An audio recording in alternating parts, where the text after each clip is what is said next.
Hello, everyone. I'm back, and I'm here with another inverter ad nos league, or I'm about to start one anyway. So this time it'll be sort of a live playthrough. So hopefully that leads to more detailed commentary.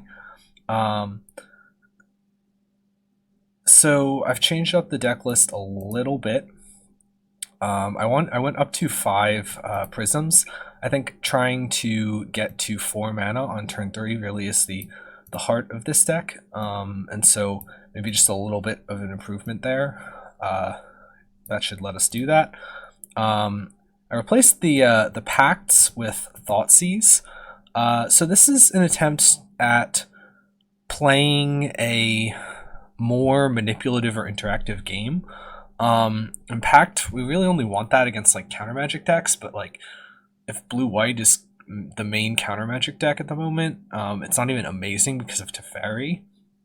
And I feel like Thoughtseize has a lot more utility in other matchups. Additionally, we're not in situations where we want to draw our deck with Ad Nauseam and then secure a win with Pact. So the early disruptive ability of Thoughtseize, I think, has the potential to be quite valuable. So we're trying that out. We're still trying out this gifts package. I attempted to record something earlier in the week, but the audio got really messed up. So unfortunately, I won't really be able to post that. But I had a couple cool gifts wins, notably Blazing Archon coming down against Elves, and then just like playing an inverter and clocking them for 11 in the air. And then the sideboard, some removal. I'm figuring some silences actually over Pact. There are potentially other times where we might want silence as well. Specifically, silence is not bad against like Tron, for example. Just give some extra cards there. The gifts package is not necessarily right, but it's currently still being scienced. If I had Teferis online, I would play some of those. Though last I know, Teferis are ridiculously expensive online. Gideon, which I see has been going around in some other people's lists, is not something I'm a huge fan of. I'm not really sold on it doing enough, and I think the 8th Unlife is often the first thing we cut, and I think Gideon is almost always worse than the 8th Unlife. So I'm not really sure why we're playing 10 Unlife effects or so. I'd rather be playing a more even distribution of combo pieces, which means the full 8 blue pieces, like basically the 8/8 that I have right now. Okay, so let's jump into a league and see how this goes.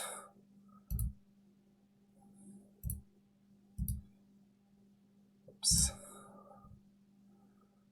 Oh, and it puts it... Okay, sorry. Hang on 1 second.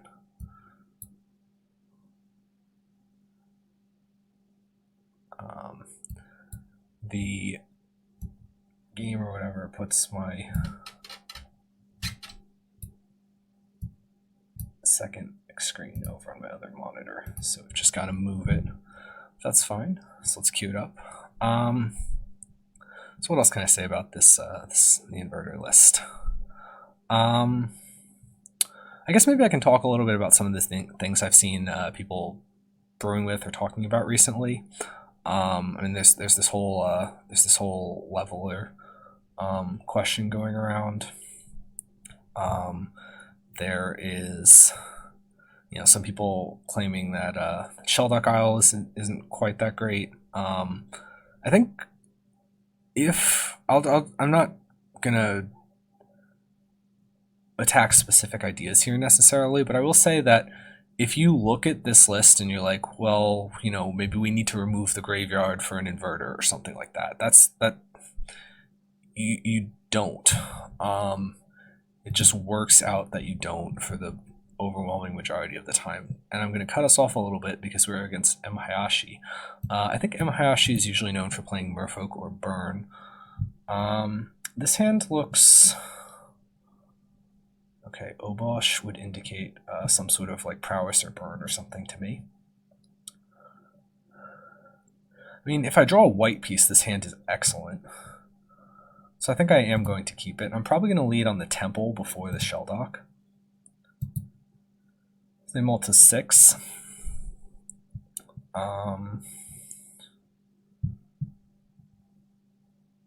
Yeah, so if I lead on the Temple before the Shelldock, that kind of puts me in a better spot to, maybe find a Serum or, find something a little bit relevant, given that I already have the Thassa's Oracle in hand. I think it is very unlikely that that I need to lead on the Shelldock. There's really no reason. Inverter. Yeah, we will take Inverter. So now we're going to play turn 2 Shelldock, and we're going to hope to hit a blue card with it. What is this? That's a little weird. Is there some sort of like Belcher or Oops deck that plays Obosh? I'm not sure. I can't really do anything with this spoils here other than potentially I could end step spoils for like an unlife if I thought it were necessary, and then next turn I could play the unlife. Right now it's looking like turn 4 Inverter, turn 5 Oracle, which does have the potential to be too slow. So that is a little scary. Our opponent did mull to 6, and they haven't done anything so far. This does feel like Belcher to me, though, which I don't love. So I think I could actually play the Oracle here, since I don't need this Oracle. And I would like to find a Thoughtseize, probably. We don't hit one, though. So I think we will not put either of these, and then strongly consider...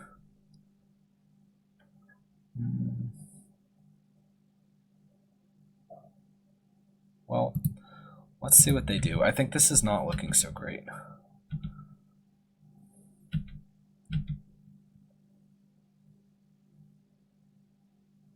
Blood Moon.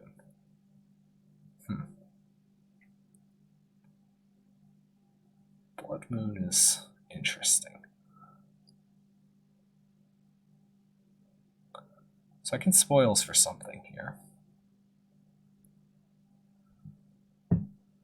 I suppose for a Pentad I can't play. I can't even play an Inverter off of that, nor would I want to, because I would just die. If I spoils for...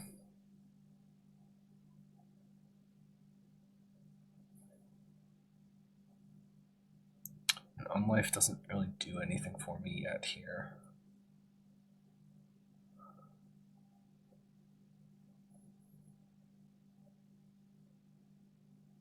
I could spoils for a Talisman. Again, that doesn't do a lot for me. I think the better play is actually to just save the spoils and then hope we draw a Talisman. Okay, we draw the Swamp naturally, which is pretty good. This is still suggesting... Oh wait, no, it can't be Belcher. They played Mountains. So this is maybe some sort of like mono red prison.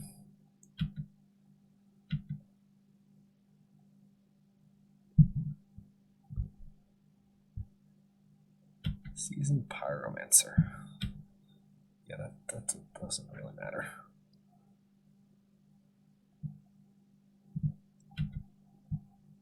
Okay. Okay, that's interesting, although ultimately not really good enough at the moment.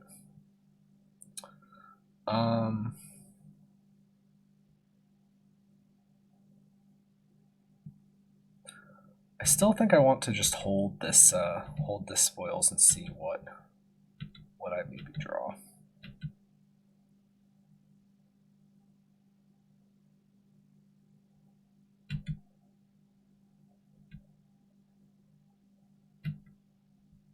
This is not looking the greatest, though.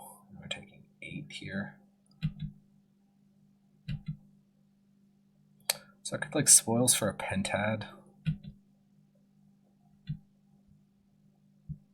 Okay, good. They kind of whiffed there.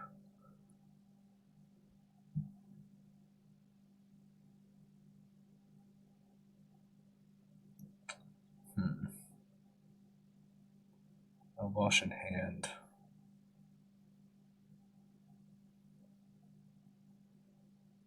This is all looking very, very bad. So I suppose for a Pentad, play the Pentad, or for a Talisman, I play the Talisman. I Inverter flip the Talisman, but then I can't play the Oracle.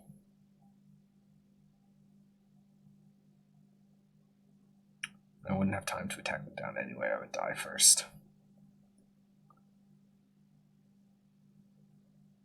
Maybe I suppose for the Talisman, hope I draw another Talisman, and then I can Inverter flip the Oracle, and then still have the 2 Talismans to play the Oracle. It's a long shot. I don't like it, but I think we kind of have to do something. We're dead to this. Okay, that was not great. So I mean, Thoughtseize is like very iffy against like basically burn deck with Blood Moon. And if I hit exactly Blood Moon, it can be good. They definitely just don't have an answer for Solemnity.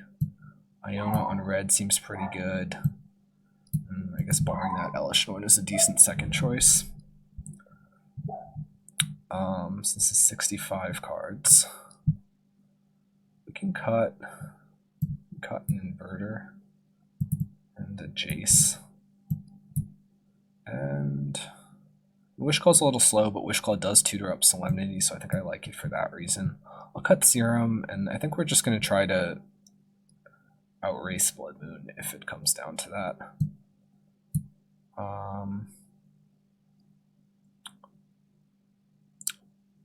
Yeah, well, honestly, I'm not really sure what else to cut. We'll just cut the rest of the Serums. I don't love this, but I don't want to cut Unlives, obviously. Don't want to cut mana. On the draw, I might be a little less interested in the gifts package, but we'll see. This is still... I mean, it's an aggressive red deck. We just kind of got cheesed out by Blood Moon. If they didn't have Blood Moon game 1, we'd easily win that.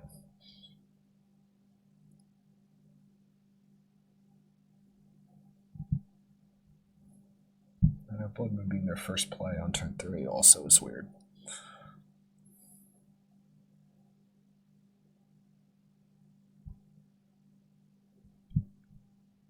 I guess maybe they drew the Soulscar Mage later. I could bring in Engineered Explosives. Could hit 1-drops, or in a pinch it could kill a Blood Moon. I think if they have Blood Moon, then we just have to leverage our artifact mana, though. I mean, this deck is better against Blood Moon than typical Adnals because like you have the Talismans, so you can play into a Blood Moon a little bit.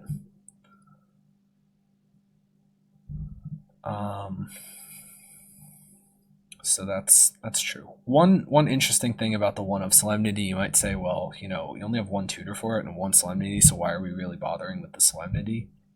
Well, the thing is, you can actually potentially pretty aggressively spoils for Solemnity because we have a whole bunch of effects that win when we're milled out, so chances of exiling all of them is pretty low.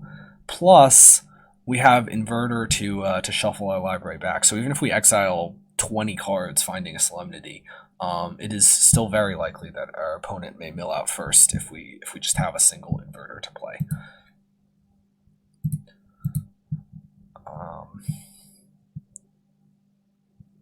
This hand, I don't think we can keep as much as I kind of want to. We just need to hit like runner lands too much, and I'm not really confident in the ability of this hand to do that. This hand is a little better. It is very susceptible to Blood Moon, but I don't think I can mull this. I'm most interested in putting the Jace back. Yeah, I'm most interested in putting the Jace back and then trying to hit off of this shell dock, which we do.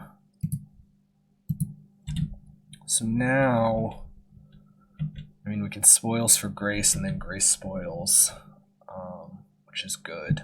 We may have to end step the spoils for the Grace, but if we draw like a talisman here, that would be ideal. Solemnity is a little bit subpar. I'm actually gonna play this on the black side here, with the potential of spoils for Unlife. On their end step, depending on what they do. If they only have one land, I'm a lot less interested in spoils for Unlife. No, they have 2 land. So here, if I spoils for Unlife, I play Unlife, and then white mana source gets me Solemnity in play. Also, like, if they don't have Blood Moon, I just win. Yeah, I think I'm in on that. And it also gets me an Unlife in play for the combo.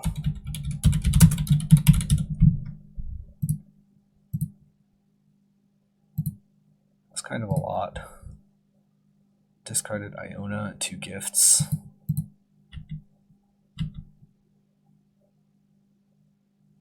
Did we lose Plains? Lost a Talisman of Dominance and another Talisman of Dominance and a Pentet Prism. So that's not the worst.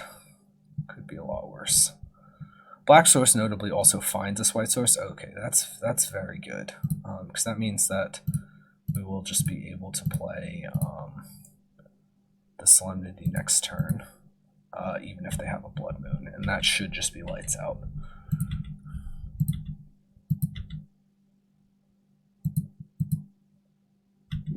Yep. So that's fine.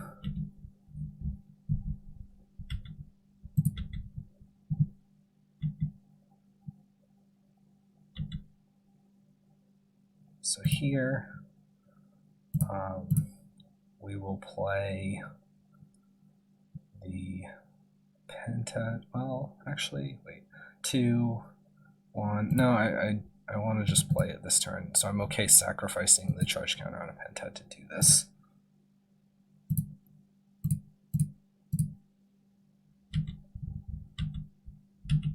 Okay.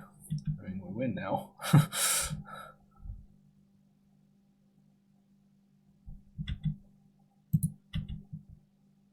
Unless they somehow have enchantment destruction in mono red, I would be very surprised.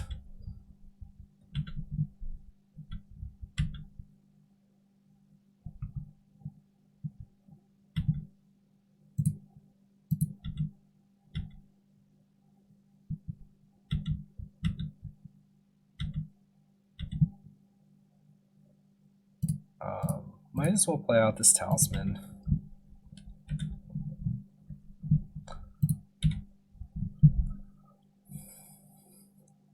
Maybe they have some sort of splash and they're going to kill an enchantment. That would be pretty tragic. It does have Shattering Spree, so our Talisman is not safe.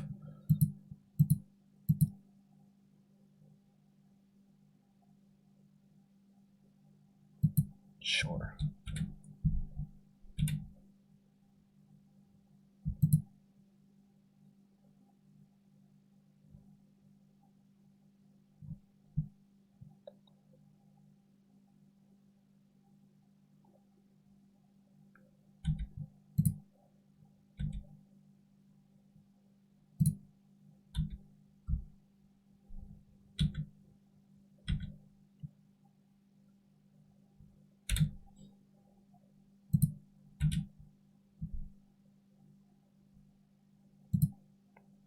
This may be a little bit boring.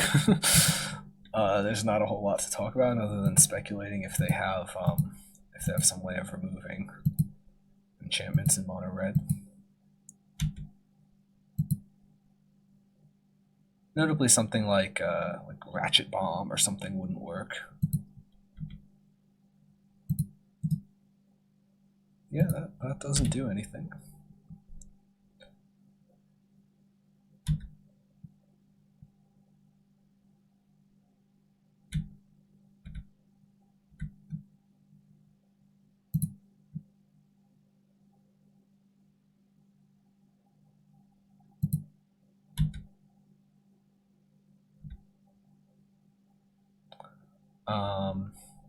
So what else can I talk about in this point?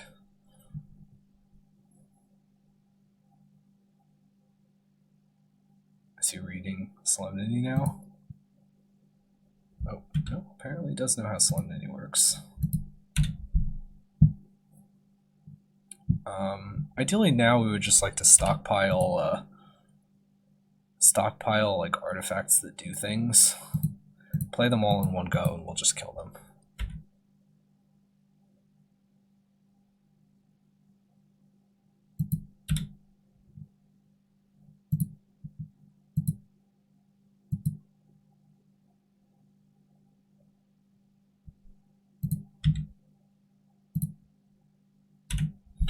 We have Inverter too, so that's something.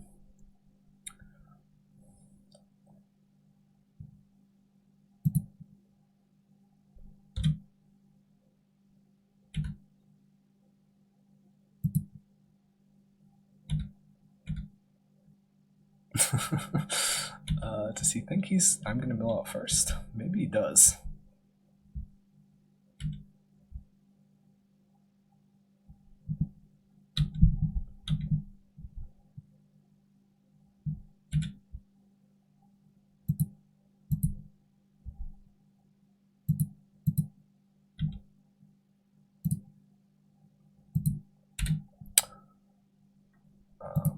We shall see.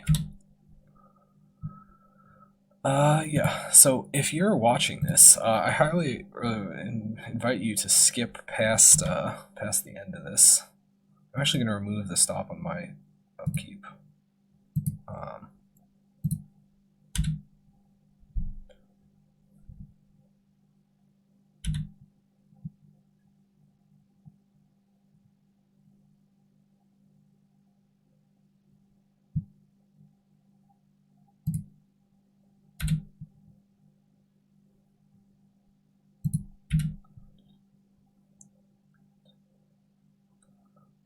And he's definitely burning more time than we are, so that's something.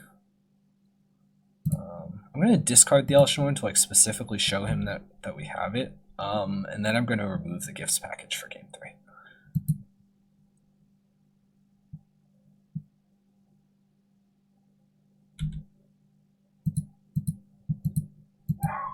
So that doesn't really do anything for elements.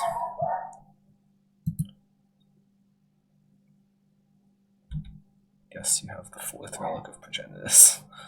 Continue to show me sideboard cards.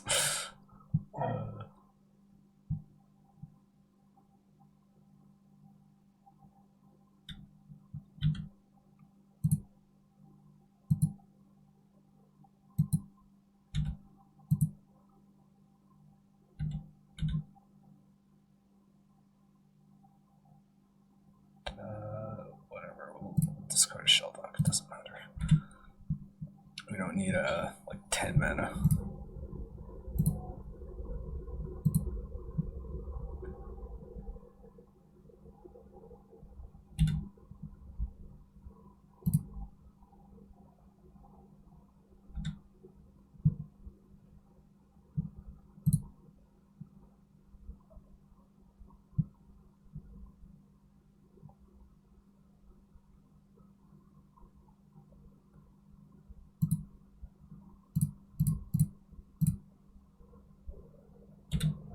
Maybe I shouldn't have played that. I don't really know that they have any way of killing a basic land, however.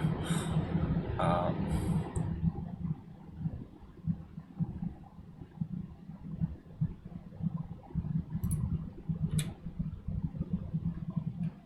think he thinks that I'm going to mill out first. keeping my graveyard empty with Inverter, but like then I'm just gonna play the Thassa's Oracle when I get to the point where I can. So that's not relevant.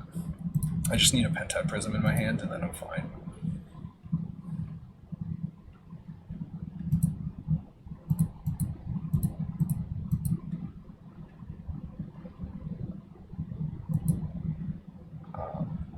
Again, if you are watching this, I applaud your effort, but let me encourage you to skip to the end of this match, or of this game. There will very likely be a game 3.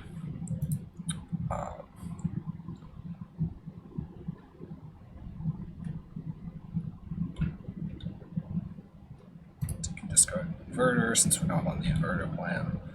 Save relics. I mean, we could still be on the Inverter. We have so many different ways to win, assuming that they don't have interaction. None of this matters.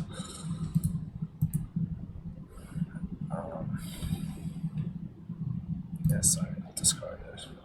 Burial rights, sure. We'll exile it when you tell us to.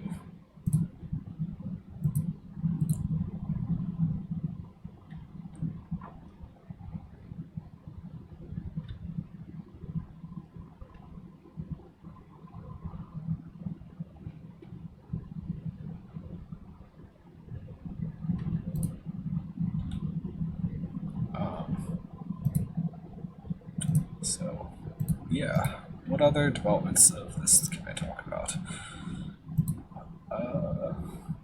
Got Talisman of Progress. So they presumably have some sort of removal for this. So I'm not really too interested in playing this right now. I'll just discard Spoils, because why not?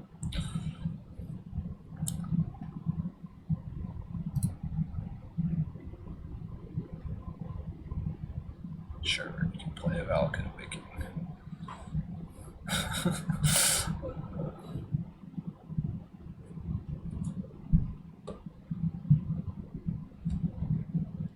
Guess it's just showing me the entire deck. Because why not? Discard Jace. Sure, need that.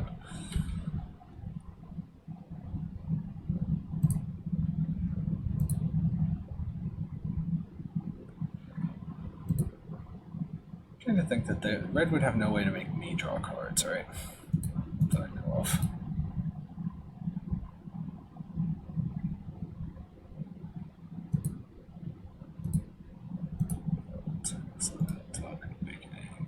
Yeah, that doesn't matter.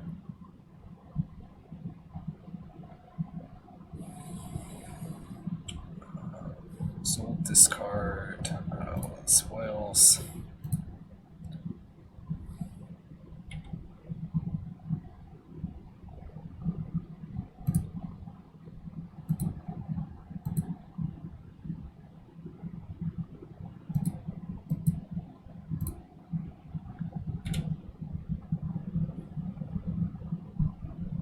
Pretty sure that they don't have an answer at this point.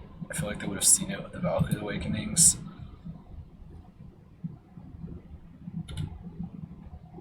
Discard a Grace, because we don't need that.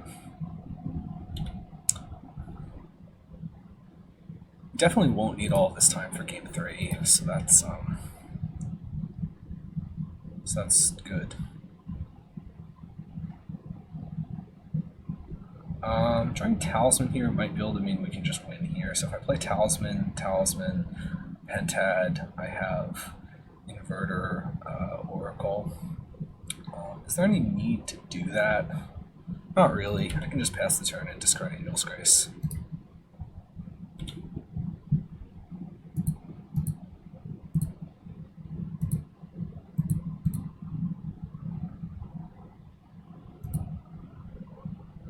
I can just pass turn and discard Gifts Ungiven. There's really no point. This will make it so that when I get down to 0 cards in library, I can play Oracle. I actually should have kept an Oracle in case they have like some way to, or a Grace in case they have like some way to like mill me or something that I'm not anticipating. Did I burn 3 Graces? 1, 2, 3. I think I used 3 Graces. They're not going to be able to mill me from 8. How would red even mill me? Maybe I should just play Oracle. And like, what can they possibly do to interact with it? Sure, another Blood Moon. And another Blood Moon. So they are giving me information here, namely like how many Blood Moons they play. I would actually just like to get another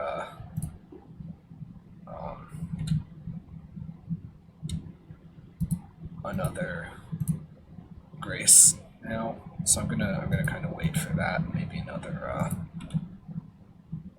piece of artifact if I'm not to play it.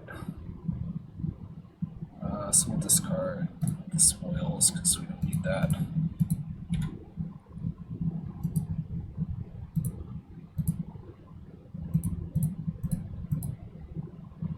Sure, Crusher Giant, whatever. Okay, so now I drew another Grace.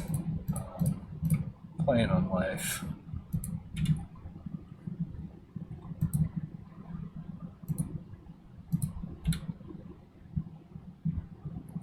Again, we're seeing a lot of their deck as well. They just have some creatures. So we drew a swamp, so this means that we can play Talisman, Pentad, Inverter, Oracle. And we might as well at this point, right? Like,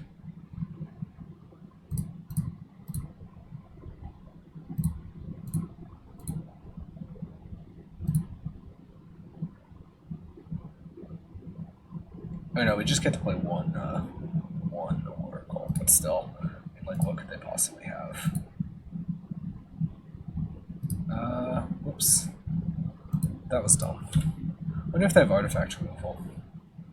I forgot the Pentad didn't have counters from Solemnity. That was very dumb. I shouldn't have done that.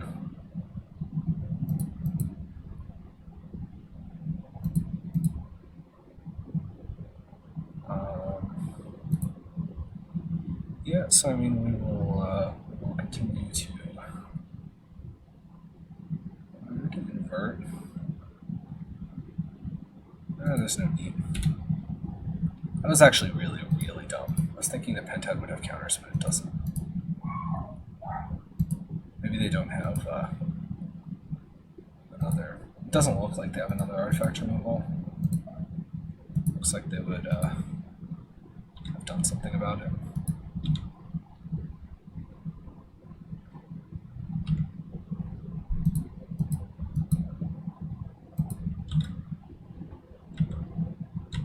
And that means I definitely should have saved Graces for the library size thing. So I did a couple of very, very stupid things there.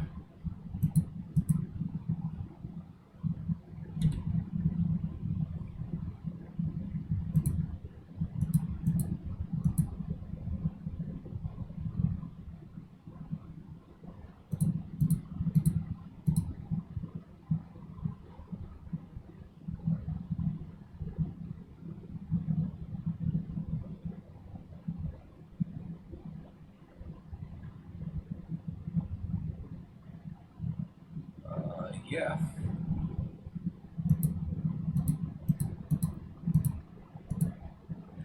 Yeah. Yeah, I should not have played these two talismans. That was so dumb. I mean, okay, whatever.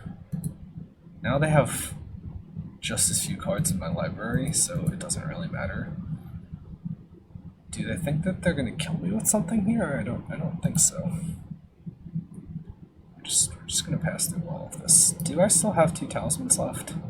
I don't think I do. So I think I am just on this Angel's Grace to buy a turn plan.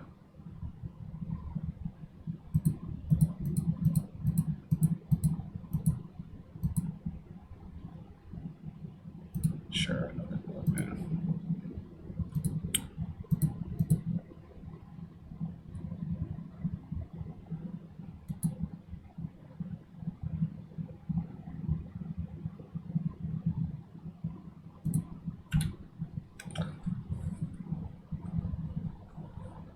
I guess I was thinking about this from the perspective of of in Adnors, where if you have a Solemnity out, then your Lotus Blooms are eventually coming in, so you can not really worry about Colors of Mana that much.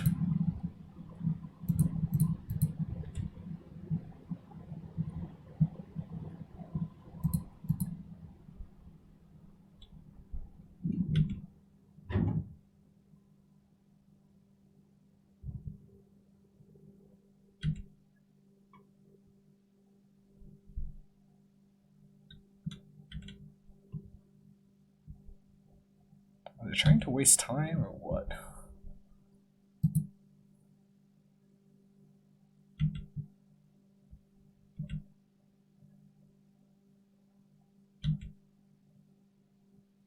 Discard a Jace. They'll draw. We will pass and grace. So we need to make sure we have a stop on our upkeep.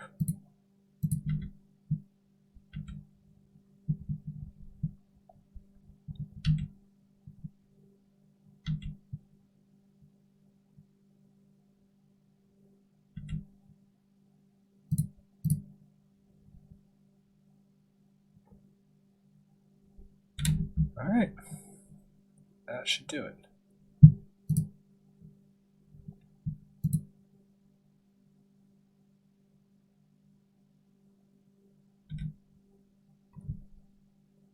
Hooray, we both did some very dumb stuff.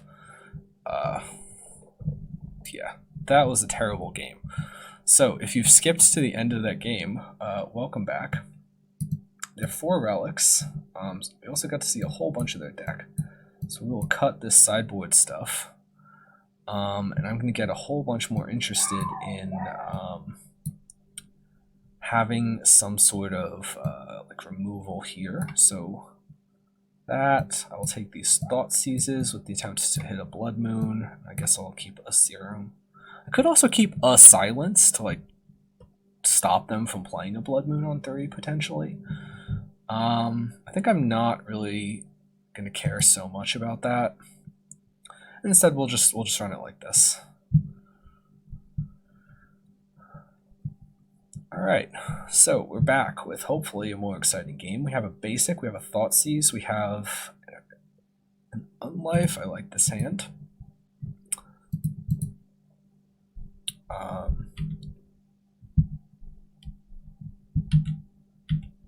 Okay, so we can afford to lead on turn 1 Temple since we probably will turn 2 Blood Moon.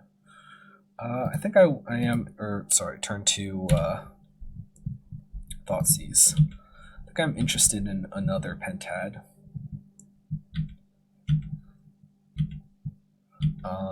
Because we have this swamp, this potentially lets us actually play quite a few like things into a Blood Moon.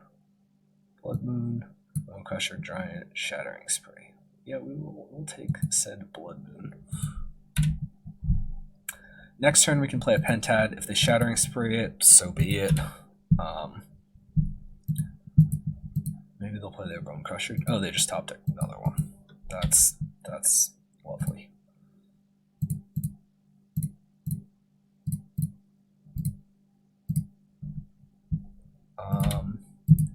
Okay. So they will probably Shattering Spray this, at which point we'll play another one. And then we can actually Inverter, get back the Pentad, and then potentially use the Inverter to play Jace.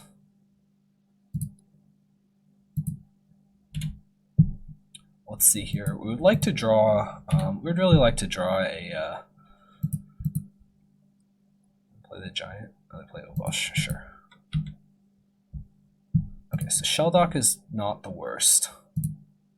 Because now I can play Inverter, and then next turn, no, but then I can't actually play the Jace because I don't have enough things.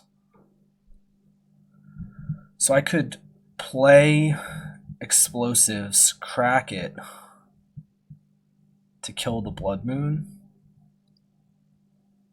and then play cards, play Inverter. Yeah, I think I'm most interested in that. So red, white, green. And if we hold it until their end step, this actually also prevents them from playing the Bone Crusher this turn, because they don't want to lose it to the explosives. Let's see what they do with this. Okay, they put 3 cards on the bottom and they got 3 new cards. Okay. Yeah, so I mean, Obosh does a lot of damage. Ow.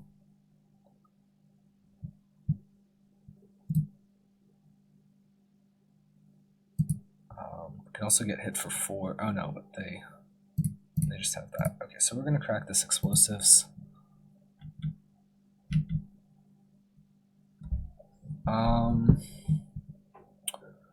That's quite interesting. Because now if I were to play the Unlife,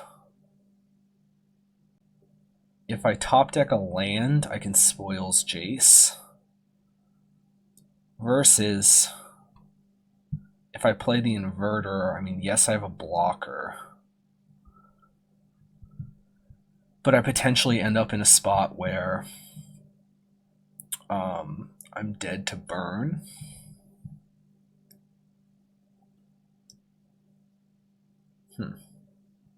This is tough. This is quite tough. Okay, so I could play Unlife. They attack me for a bunch. Like burn me with some burn spells.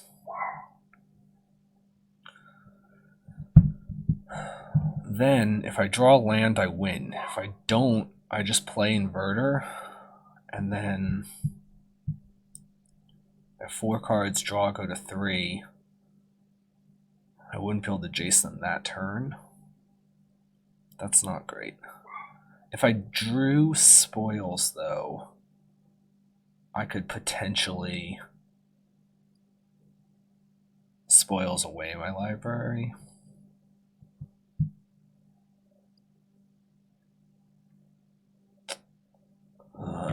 This is tough. This is quite tough. And they have Blast Zone, so I can't really rely too much on this on life. Versus, I mean, if I play the Inverter, okay, play the Inverter. Maybe they have like some creatures or whatever. If they have 2 bolts, I'm dead. But if they don't, I mean, if they have enough burn to kill the Jace, they probably have enough burn to just kill me. So I think Inverter is actually the play here. And then we can bluff an Angel's Grace a little bit.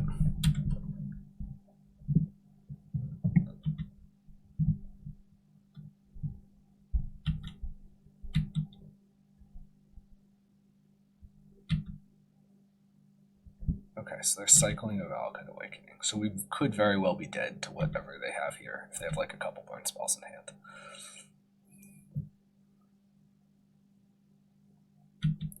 Okay. That feels like us not being dead yet. I mean, if they had the ability to kill us, I think they would have just killed us while we were tapped out.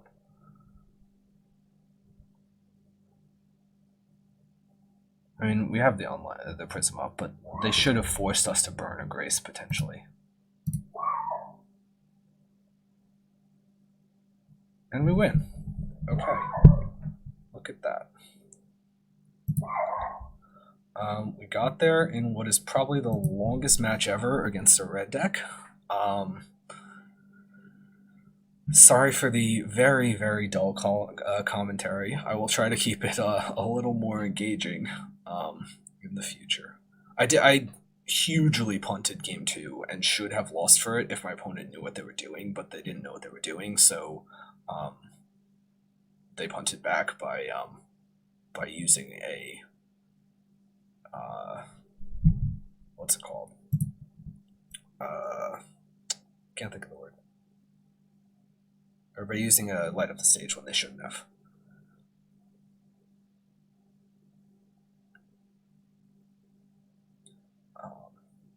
Yeah, sorry about that. I think I don't really punt that often. That sounds kind of like arrogant, but like, you know, I've played a lot with Adnos and styles of this decks, and so usually I like get pretty hard on myself over like something like that. But I just haven't played in a while, so this hand looks quite good. We have a Talisman, we have some Shell Docks, we have a Serum Visions on life. We're looking for spoils basically. I know I just repeated the cards in the hand. Spire Bluffs, this could be Storm. Okay, so this is looking like Blue-Red Prowess.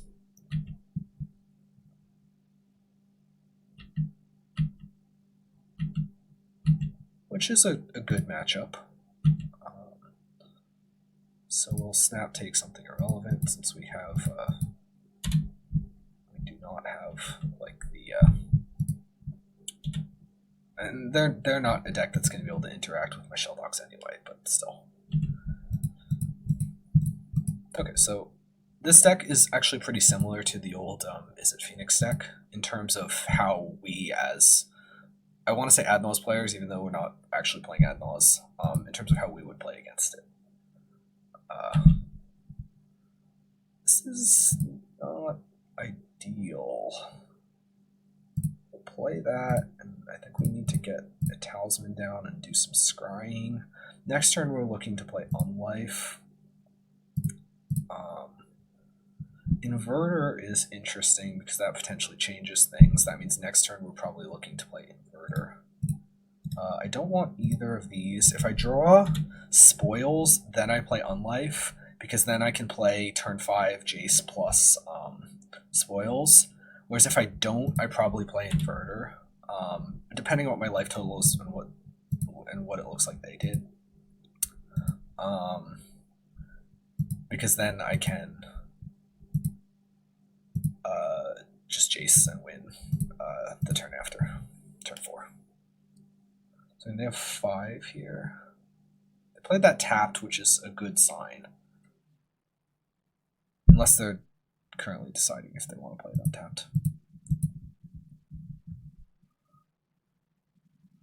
So one of the important things about this deck is how we can very quickly pivot between plans. So if we look at that, mutagenic growth. How much? 5, 6, 7, 8, 9, 10? Am I taking another mutagenic growth to 15? Oh god.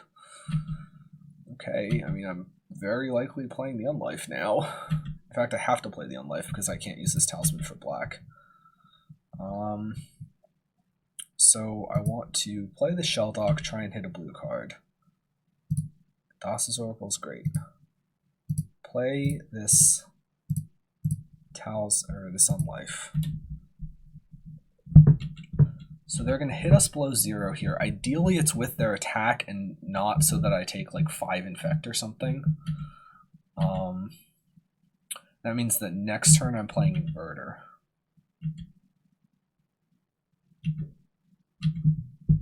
And I'm looking to block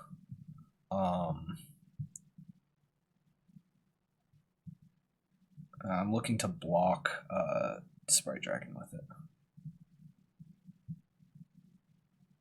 So black, I have to take a pain. I don't really think I have any choice here.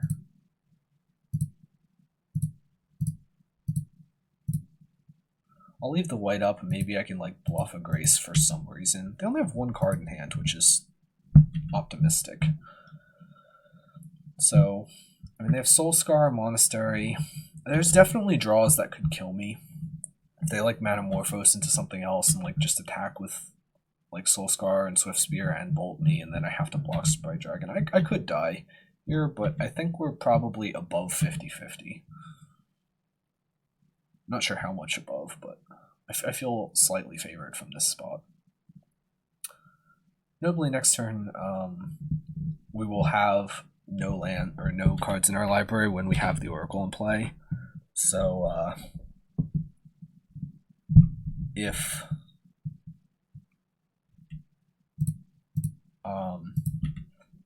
even if they have like removal for the Oracle, that's perfectly fine.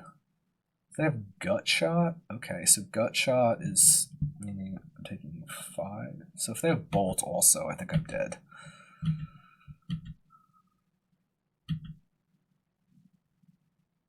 Looks like they don't. So I mean, I'll play another land.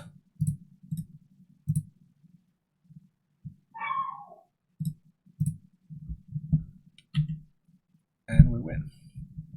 Okay, so that was a pretty textbook example of how this deck plays. We are kind of we're pivoting between plans pretty readily. I believe they do not have an answer to Solemnity, so I'm interested in Solemnity. I'm not so interested in Thoughtseizes against a deck that I don't believe they play Blood Moon, but I could be wrong. Kind of like EE against 1-drops, and I guess I'll take a Silence maybe.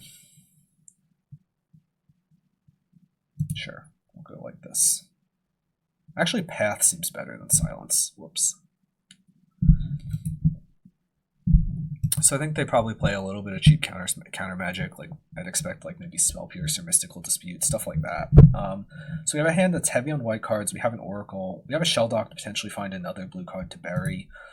We have a Plains and some artifact mana, even if they have a Blood Moon. So this hand is very good. We're looking for either an Inverter or a Spoils.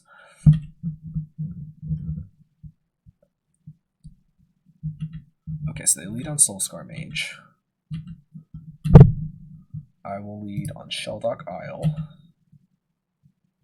And we get a bunch of cards that aren't Inverter or Spoils out of the way, so that's good. Note that when I'm saying that, but that doesn't really mean that we're relying on it to get those cards out of the way. It's just incidental. It's just as likely that our top 4 are all Inverters and Spoils versus that our 4 down are. So you don't gain any sort of statistical advantage by playing a Shelldock to dig for like a non-blue card, basically, other than the utility of potentially having it after you've shrunken your library. One of the interesting things about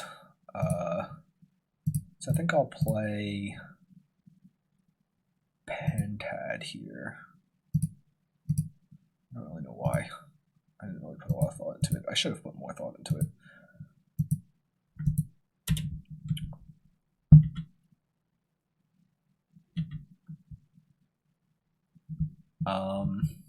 Where was I going with this? All right, so one of the things about this deck is that it honestly plays more like Doomsday than maybe other like traditional Admos or something like that at points. So Morphos is pretty scary. Next turn, I'm looking at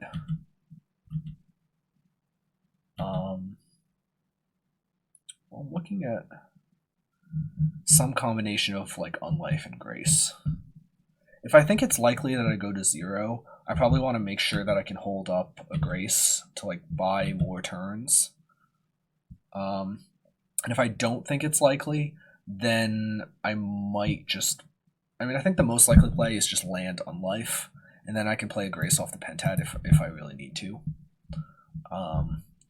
And otherwise, then I just play a Talisman, and I sit here and I wait for a black card. And I have a pretty decent amount of stall against an aggressive deck, so this could be good.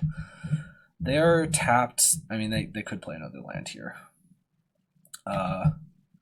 But so if they attempt to like Spell Pierce the Unlife, then I'm definitely interested in paying for it, even if it's going to cost me my Pentad counters. Now I'm not as interested in that. So we'll play it like this, so that, let's say for some reason our Pentad Prism dies, we have blue, blue, black, white for a Oracle Grace Spoils combo.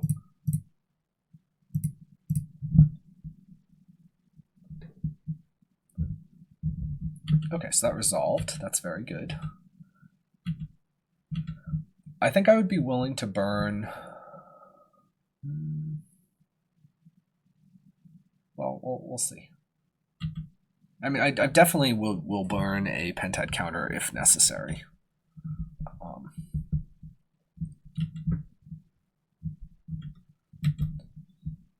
And then if they like have a gut shot or something to put me to 1 on my turn, I can play it off the plains, and I can like play the Talisman, and then go to their turn. Then they have to put me below 0. That gives me a couple draw steps to hit something. So I think that's the best way to approach this. Ultimately we do need to hit something. If it gets to the point where I have this other Talisman in play and like my mana is a little bit better accounted for, I could see myself playing this Oracle just as a way of digging a little bit, since we have the Jace under the Shelldock already. So how much are we taking here? Yeah, we're going to need to Angel's Grace.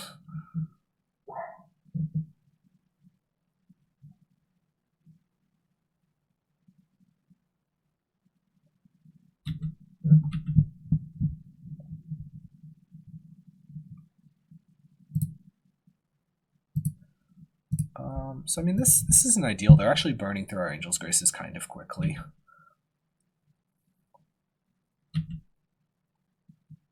But let's see what happens. So we drew another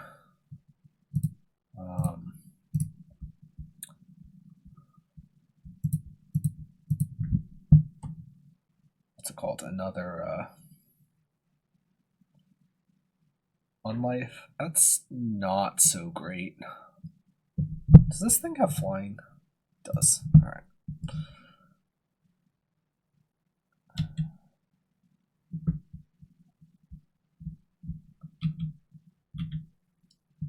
So I could have thought about what's it called? Playing the Oracle off Pentad Talisman. That actually might have been right. That might have been a mistake on my part not to do that. Oh no, but I was at 1 anyway, so never mind. That was a terrible idea. I couldn't have done that. If it goes to my turn and I still don't draw anything relevant, I'm going to play this Oracle off of Pentad Shelldock. And we just try to find the spoils. We have an Oracle as a blocker for... oh boy, we might just be dead here. They just had the 3rd bolt.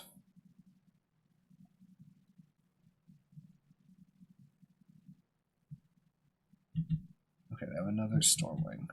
So I think we actually have to top deck or bust. It's got to be spoils too. Inverter's not good enough because we only have 5 mana.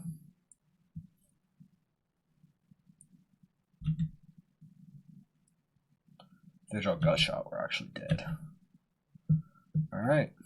Spoils or bust. It can also be Serum into spoils. Come on. No. That will not do it.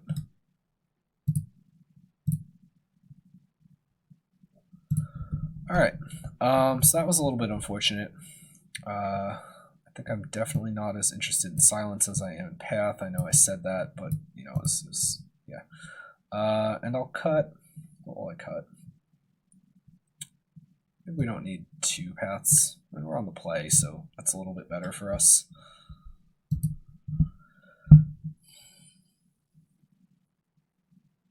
Yeah, I think I like it like this.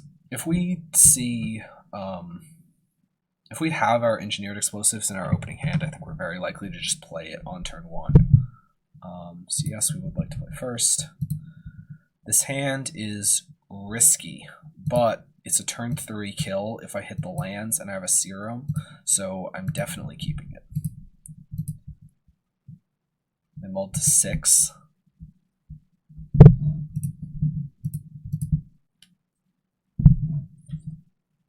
So we'll play Gemstone, Serum.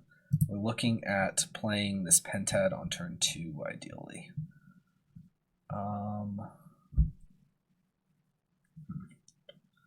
Gets interesting. I will keep this City, and now next turn I think I'm more likely to play the Talisman and then play the Serum, so I can try to hit a third untapped land.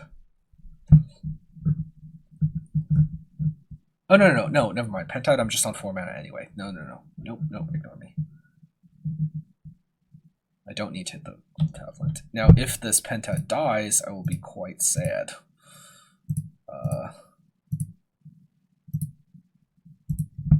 That would be very bad.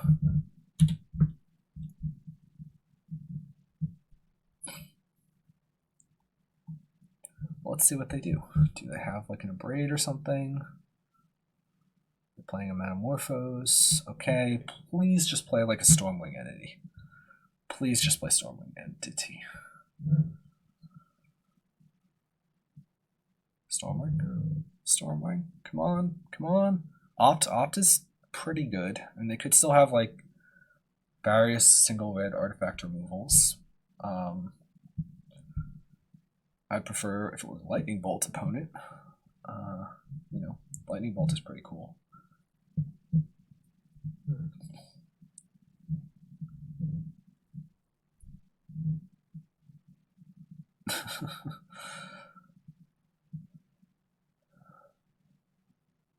They put 1 card on top. I don't like that as much. Okay, they passed, so now we win. Unless they have Force of Negation, but they don't have a blue card count enough to support Force of Negation. Also, we drew that, which is pretty good. So I'm going to play the Oracle first. And then once the Oracle is in play, we can play the Spoils and the Grace.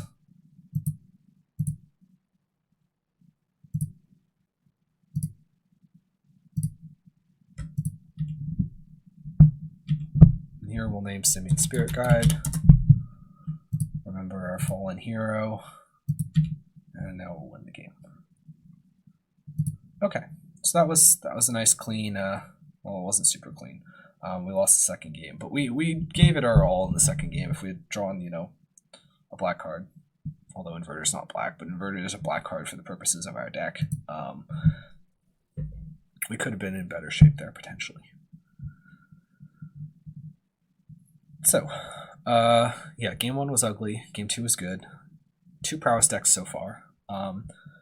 This is one of those situations where, like, again, I feel like Unlife is just significantly better than Gideon. Unlife buys turns in places where Gideon wouldn't buy a turn. And I don't think we want 9 of the effect.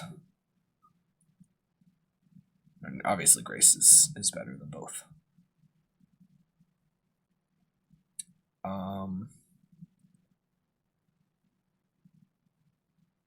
Gideon is admittedly better in like slower, grindy matchups where not like against Jund, but like against decks that don't have creatures in play and are slow. So in particular, like really that just means control.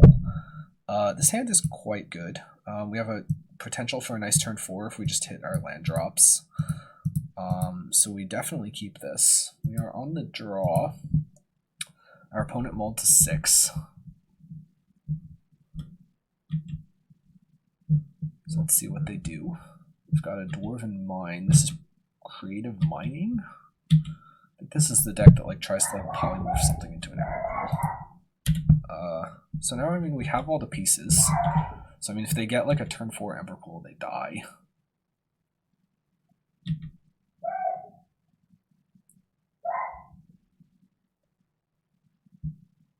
Farseek. Now they could like turn 3 something, which would be worse for us.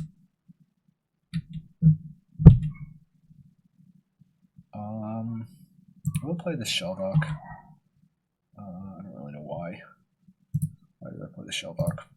I guess there's a possibility I want untapped lands that come into play on turn 4, so playing the Shelldock there is better. It's not like I'm doing anything else during this turn. If I played the city to like hold up spoils, that's something, but it's not like I can go spoils for a pact, and it's not like I have a Grace anyway. I could have played an untapped blue land and then played an Oracle, but I think we just need to kind of hope that they don't turn 3 me. Unless this could be Scape Shift. This is feeling more like Scape Shift. I guess Scape Shift plays Dwarven Mine. Not sure. So now I will play this on the black side and then play an Unlife. And let's see what our opponent can do.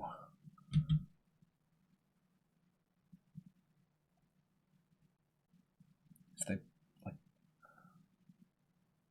this feels more and more like Scape Shift. Why is he getting so many mountains? Okay, that's actually quite a good draw, because now it means I can Thoughtseize and then kill them with Spoils Oracle. Okay, Fire Prophecy. Okay, sure, so that's just removal. They have a Prime Time, and they have Transmogrify. No creature card. So it is the Creative Mining Polymorph deck. Maybe I'm going to take the Fire Prophecy so that they maybe think it is relevant when it comes to killing a Thassa's Oracle, when in fact it's not, if I play correctly. So we'll play Simian Spirit Guide.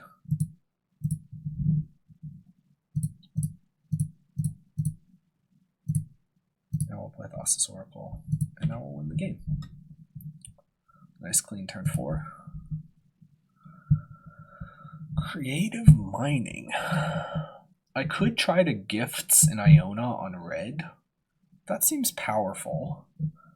Silence also seems pretty good.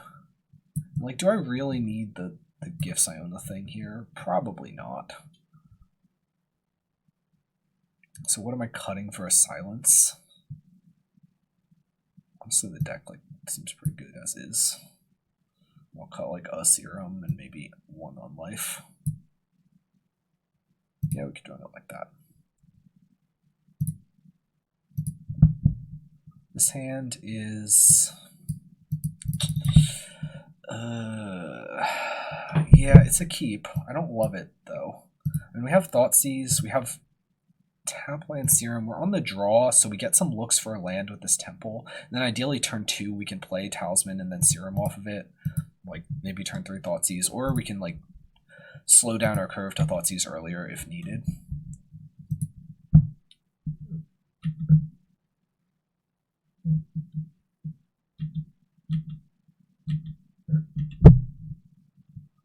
Okay, so that's not ideal.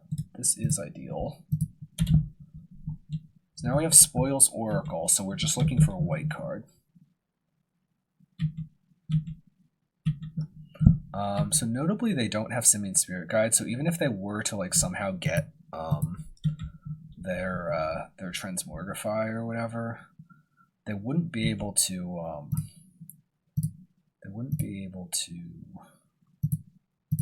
like use it, or like they won't be able to get to 4 mana for it because they just can't. So I think I do not want these cards. So next turn, I'm looking at Seachrome, Pentad, Thoughtseize, and then just seeing where we go from there.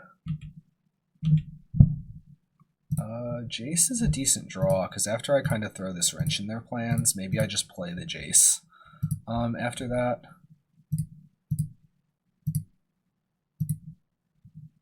So they have Transmogrify, Primetime, Primetime. So we will take this Transmogrify.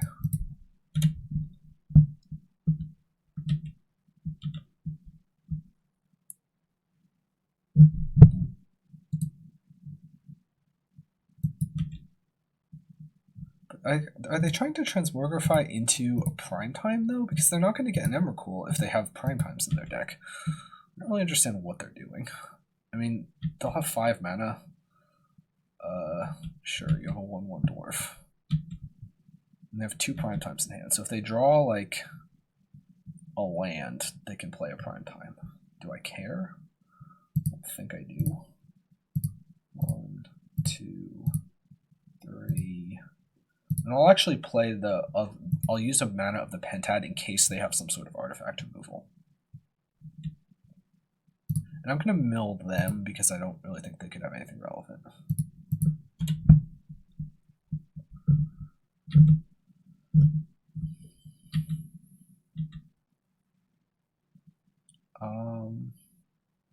so let's... Okay, so they do get to the point where they can play a prime time. So then, what do they even get? And sure, you have another Dwarven Mine. 2 more Dwarven Mines and make more 1/1s. This feels like a meme deck. I mean, it is a meme deck, but... Sure, you've got Valakuts. Alright, so they have Valakuts and enough mountains to, I think, probably kill me on the next turn. So that's not actually ideal.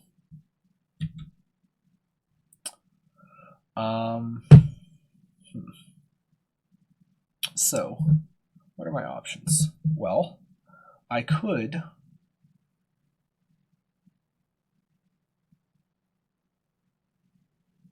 spoils for an inverter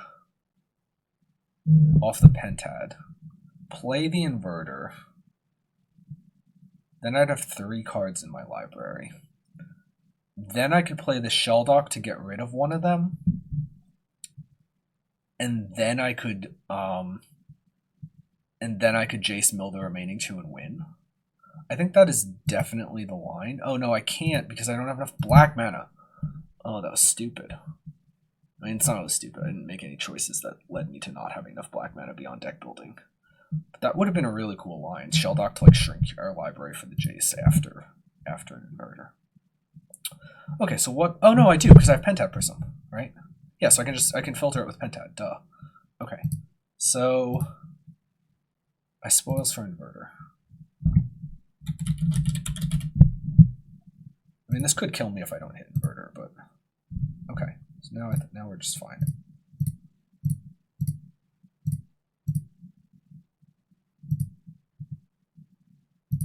So we make black, colorless. Oh wait, no, I have 4 cards in my library because the spoils ends up there. That was dumb. This was so close to good.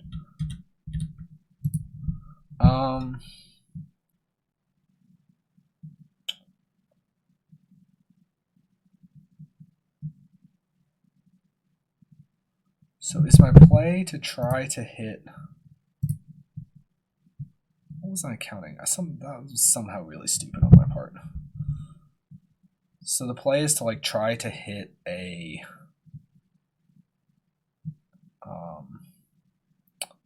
white card, I think.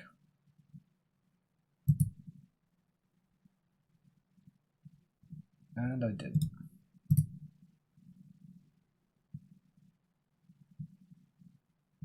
Okay, that was kind of dumb. My better line might have been like some sort of spoils for on lifeline then. Although that actually is just going to die to Valakuts anyway. So what was my line? My line was Jace hit and like draw a Grace off the Jace and then kill him normally. I got too caught up in like the line being cute to like worry about if it actually worked. So that was a little bit stupid, but it's okay. So they're like a Titan deck. How much do I care about like? I think I'm actually potentially more interested in Path than I am in Silence. Looks like if they get a Titan in play, I can just Path it.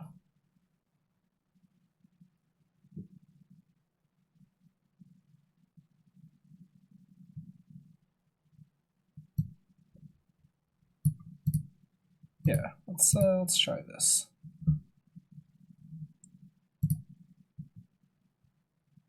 Sand doesn't do anything. Sand does some things. We'll keep it. We'll get rid of a Path.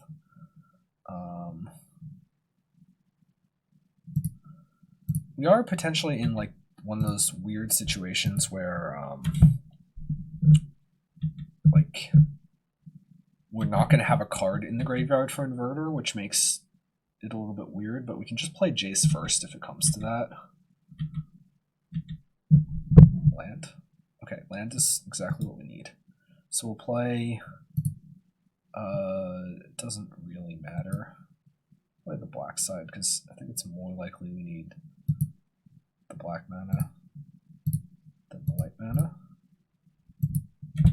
So next turn we're looking at playing Jace, and then we're looking at playing Inverter.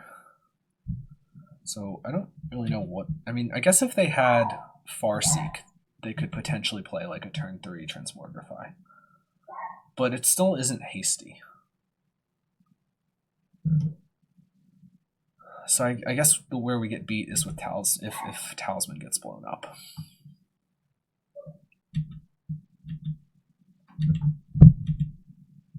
But now we have another land, so that doesn't even beat us. So now we just play Jace, and then we uptick it. We hope it lives the turn, and then we Inverter.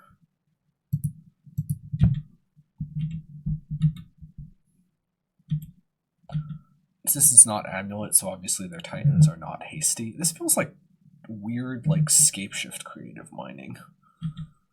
Ren in 6, sure, that does not matter.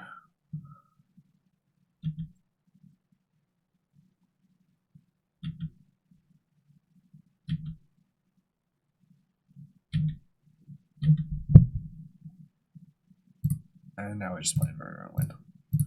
Textbook example wins.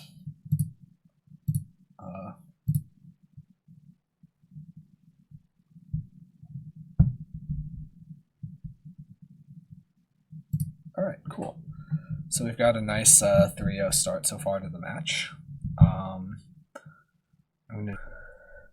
So far we're rocking the 2-1s, and we're featuring match 3 and match 1. I'll have some misplays on my part, but I think they're really showing the power of this deck, and the power of like Inverter as a card in general. One of the things that maybe doesn't get enough mentions is how in classic Ad Nauseam, people say it's a 2-card combo, but it's not a 2-card combo. It's actually a 3-card combo, because you need Ad Nauseam, you need a white card, so either Angel's Grace or Phyrexian Life, and you need mana, because if you don't have a mana rock, the chances of you comboing in a timely manner are very low. And sometimes in like a Jund matchup, you just play out a bunch of lands, and then eventually you rip an Ad Naus off the top and you win. But in most matchups, in order to win before your opponent does, you need to have a mana rock. So really, it's a 3-card combo. So saying that this Inverter deck is a 3-card combo and Ad Naus is a 2-card combo, so Ad Naus is better, is just wrong. Not to say that this is necessarily better than Ad Naus or anything like that. I think it's a side grade, but now that Simian Spirit Guide has died, it's the only grade we have. Okay, so let's mulligan this, because this is a terrible hand. This hand is interesting. So we are on the play. If I lead on a swamp, then like turn 2, I can play a Talisman. Turn 3, and I'm thinking about what are the chances I like spoils for a land. Turn 2 Talisman. Then if I top deck a land, I can play the Jace. Otherwise, I'd like turn 3 another Talisman. I don't love this really. This seems not great. Yeah, okay. I don't like this either, but we'll get rid of an Unlife. We'll get rid of a Grace. We'll be unhappy about it. So we'll play this on the Grimclimb side. We'll Thoughtseize our opponent. This is looking like a very bad start. We're against Elves, so that's good, probably. Which of these cards does anything? I mean, Elvish Mystic accelerates them. So I think I'm most interested in taking the Elvish Mystic just to like slow them down.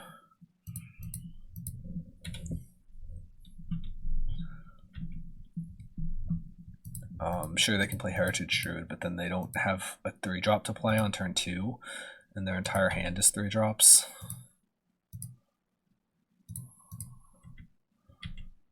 And higher. Shelldock's a very good draw. We didn't hit. So the math on hitting with Shelldock is about 50-50 to hit. Depending on how many cards are left in your deck. With like a turn 1 Shelldock, it's a couple fractions of a percent under 50-50. Of course, they just would draw the best card they could possibly draw. That's lovely. Okay, so we have Phyrexian on life. They're going to get 1,000,000 life next turn. Okay, so now if we draw a spoils, we are getting somewhere. If we draw a land, maybe we're not completely gone either. And they can potentially find a Rex Sage pretty easily, but and they're going to go nuts here. But if they don't put us below 0, we do have some outs. And obviously it depends on what they hit. Like I said, if they find a Rex Sage for this on life, we're just dead. 1, 2, 3, 4, 5, 6. So they have Realm Waker, Coco. Alright, do your worst. We notably have a card in the graveyard, so this is kind of another reason why I'm kind of interested in the Thoughtseize. Just for like the play it on like turn 1 or 2 and then turn 3 an inverter. Like sometimes you actually have the problem of your graveyard is empty when you're playing the inverter. That doesn't matter.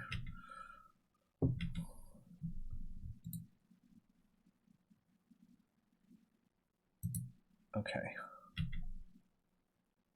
We might be very dead here.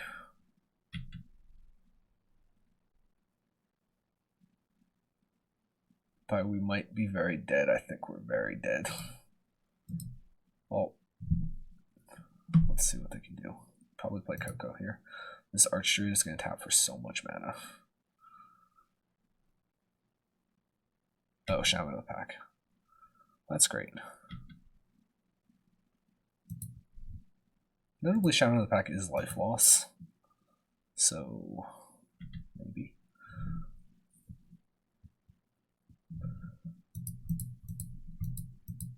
So what we got? Got another Shaman of the Pack and an Missouri. So now it's gotta be what's it called? Spoils off the top.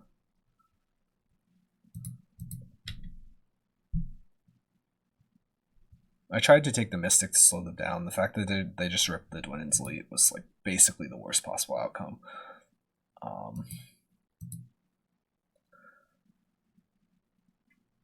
Because if they draw like even just like a 1-drop elf or something like that, really anything besides like 2 bodies on turn 2, giving them the ability to play a 3-drop on turn 2. I was basically trying to force them to wait till turn 3 to play a 3-drop. This is a 1 black mana card, but it's not the right one.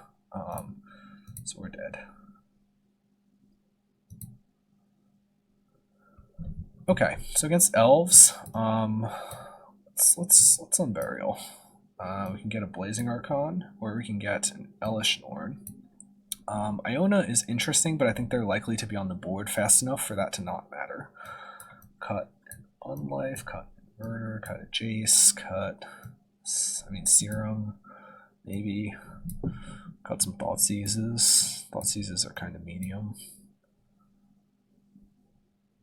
Do I want Path even? Do we really care about Path? Like Path and Archdruid. Maybe the Thoughtseizes are not that bad. I can cut another Serum. We just go like this. Yeah, let's go like this. We're just all combo. Interesting seeing some Elves recently. I guess that Changeling thing gives them a bit of game. So with a white card, this lets us do the spoils for Oracle, spoils, kill. So I think we do keep this. We have the Scryland on turn 1. We have 7 white cards. Also, if we just like draw a Gifts Ungiven, this turn 4's a fatty.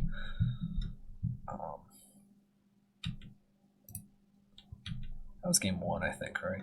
Yeah, I think that was game 1. Oh yeah, because we mulled to 5. Oh, this is very interesting. Can we keep a spoils here? And then turn 2, we play a talisman. End step on their turn 2, we spoils for an unlife, but we got rid of 1 unlife, remember.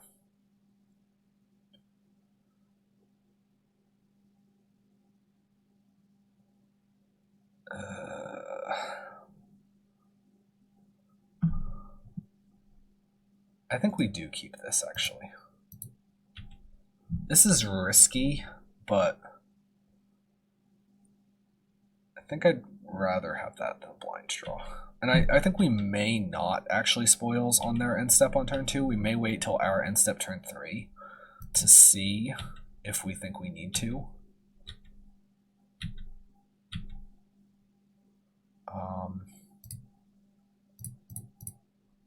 And what I'm really looking for here is having a Grace in hand and 5 mana in play. So next turn I'm going to play this Seachrome, and then I'm looking to have 5 mana, spoils, Grace in hand on my turn 4. Because that's a kill.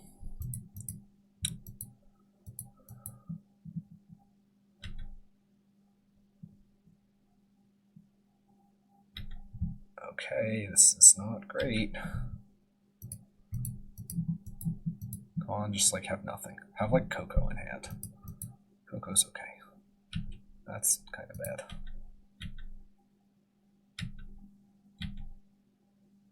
Okay.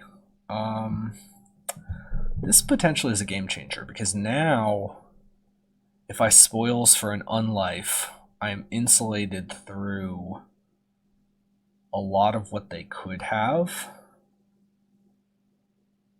And then I have spoils Oracle. Huh. I mean, there's a couple downsides to this. There's the fact that we do only have 3 unlifes in our deck. We boarded 1 out. There's also the downside of if they have Rex Age, they just blow us out. But I think I like that more than like taking a big attack and having to have Grace in the top like 5-ish cards. So let's do it. Hopefully they just like play a billion Elves.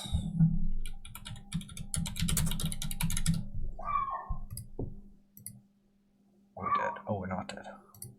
So when you get that lag on Moto, like when you like play a thing, it's a moment of terror. And notably, we can play this off of Seachrome because we have 2 or fewer lands. So even if they blow up the talisman or something, we are fine.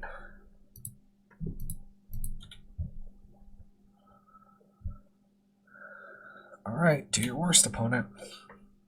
Can you kill this on life? I mean, they need to find Rex Age, otherwise we're just winning this.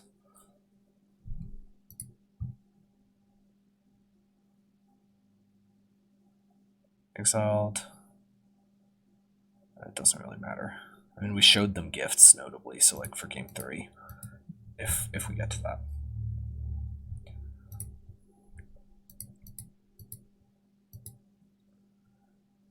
If they Shaman of the Pack me below, they could Shaman of the Pack me below 0 with like land Shaman of the Pack and then 3, but then it's, yeah, and then I'm dead. If they have to use an elf for it though, then I'm not dead.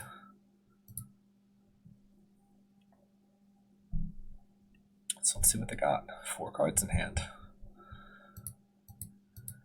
If they like start tapping, I mean, tapping is scary because that means they're potentially like Cocoing or whatever if they're making a lot of mana.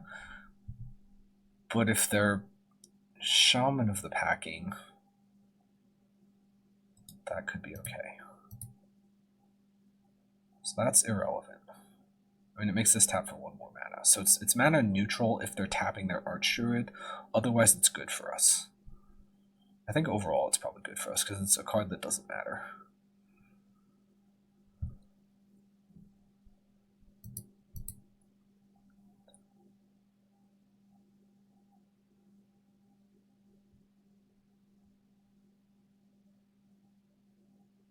Insulate, maybe? No? Let's see. They're thinking about something. Kind of feels like they have a Shaman in the pack, but they don't have a land. That's what this feels like to me.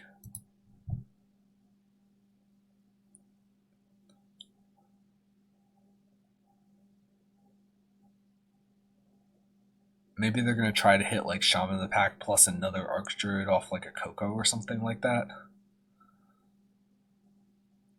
Because that would kill us.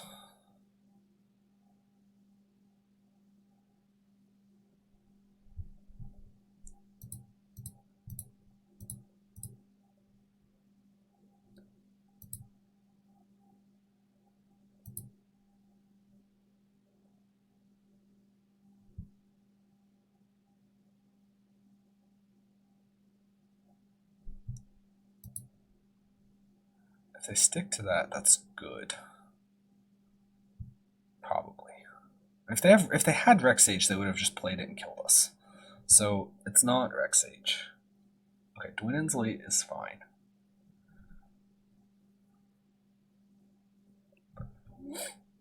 That's also like a do nothing thing.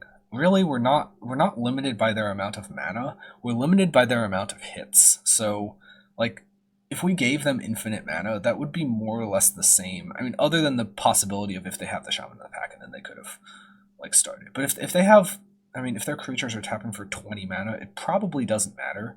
The main thing is just like, can they dig enough in order to kill this on life? Or to get me below 0 and then attack, but that's out of the question now that they tapped this Llanowar Elves. So they'd have to get me below 0 and play another Lord. Which means they're, I mean, 1, 2, 3, 4, 5, 6, 7, 8, 9, 10. Yeah, so if they tap this Archdruid, it still would be exactly enough. That card doesn't matter. Oh no, that might matter. No, that does matter. That kills me. Oh no, it doesn't. Unless he has the... I was thinking I was already below 0. That still doesn't matter. Yeah, none of that matters. Sure, you can put me below 0.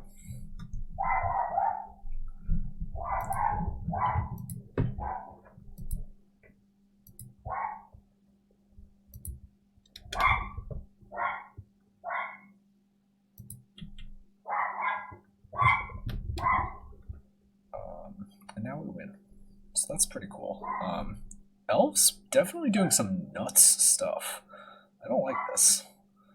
I imagine like if I was like playing a fair deck, this would be like, I mean, I guess you like kill the elf and they don't develop this quickly, but this would be some scariness.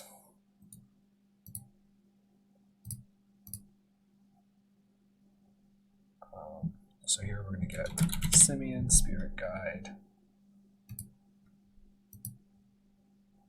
He's unfortunately not in our library. And then we'll play a Thassa's Oracle and kill them.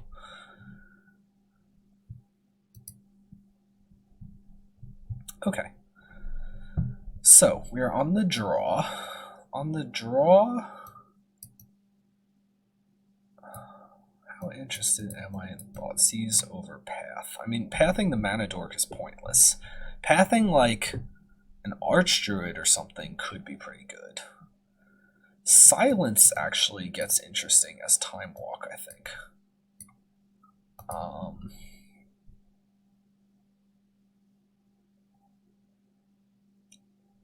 Yeah, let's try Silence.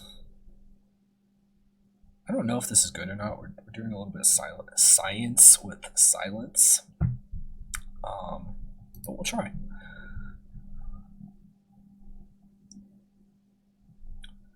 Okay, eye plants. They've got a avatar that betrays what they are.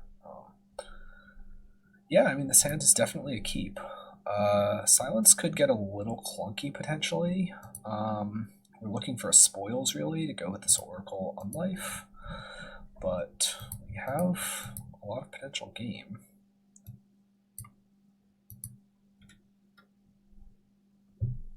They're certainly going to play an elf, yeah.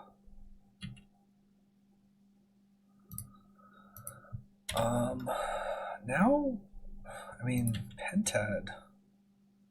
Do I silence here?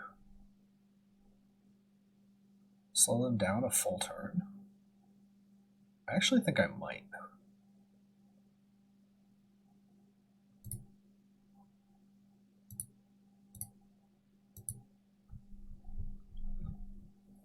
I like this the more that I've just looked at it.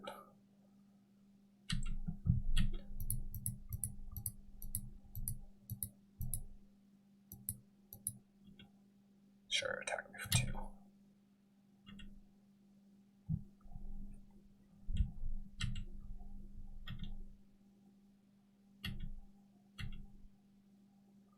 Okay, so now I play Gemstone. Question is, do I play like Pentad or do I play Talisman? I think I'm more interested in Pentad. No, because alright, so if I play Pentad, next turn it's Temple, Talisman using one of the Pentad counters, so I probably should just play or Pentad on life using one of the Pentad counters, so I should probably just play Talisman. Now I don't have to burn a Pentad counter on it. Just play like Arc Druid. Sure. Okay. That's good. It's definitely good. That's very good. Jace is not so good. Definitely don't want that. Am I dead here? I hope I'm not. I need a black card.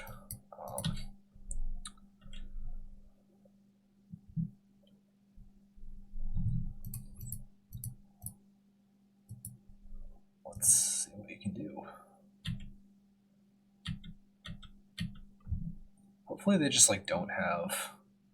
Oh, they're gonna like pump their things with the with Arc Druid pumping with this War Master thing. I don't think, does that kill me? 4, 8, 13, 17. It does put me below 0. Oh my god, that's insane.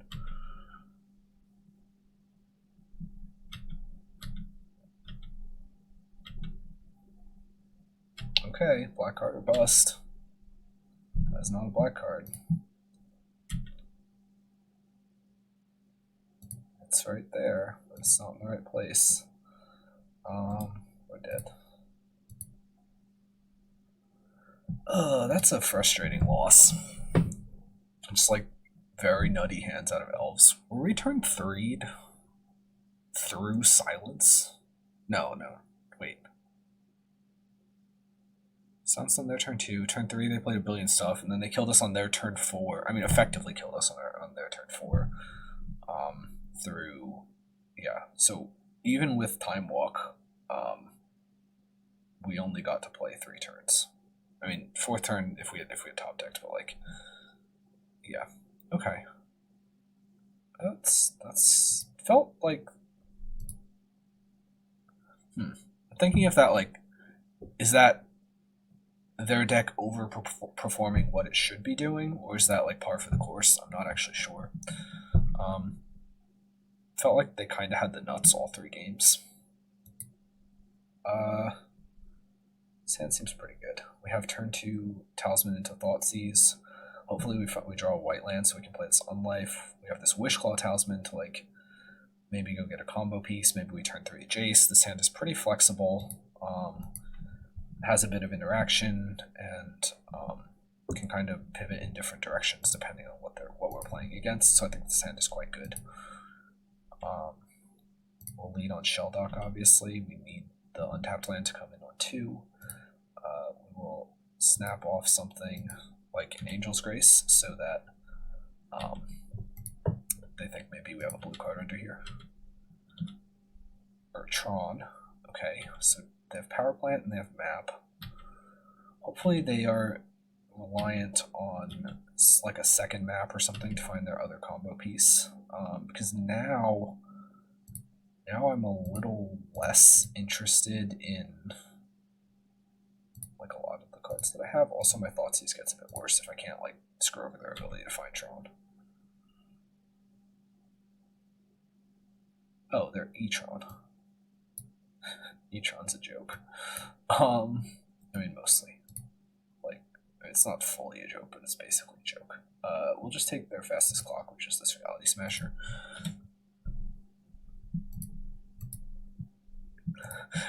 It really says something about E-Tron when, like, you play against it and you're like, oh, thank God, it's not actual Tron. It's just E-Tron.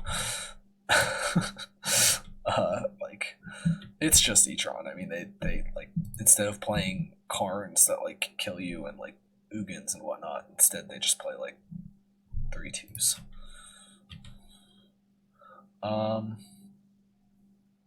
Okay, so I could play the Unlife. I think that's probably what I'm most interested in.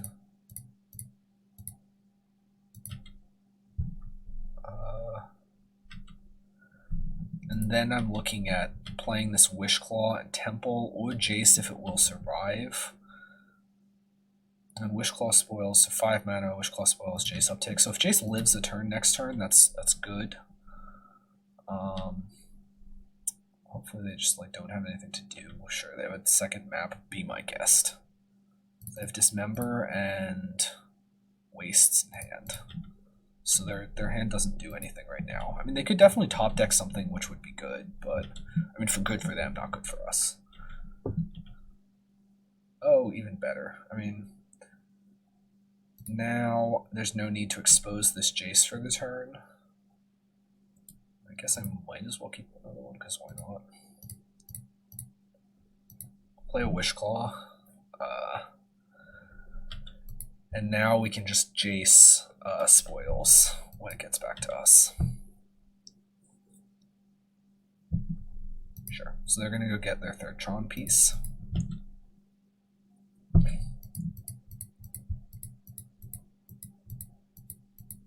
Hopefully they will just not top deck anything relevant. I thought Not Seer would be kind of annoying. Wouldn't be the end of the world though. I do have the second Jace on top that I can draw, and if they take spoils, then I don't know, maybe we can Wishclaw for something.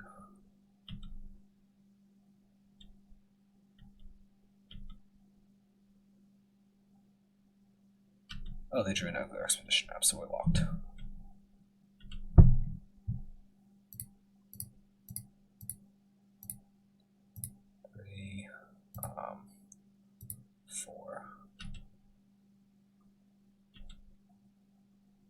Notably, Dismember cannot kill Jace, so I have no fear of playing this right now.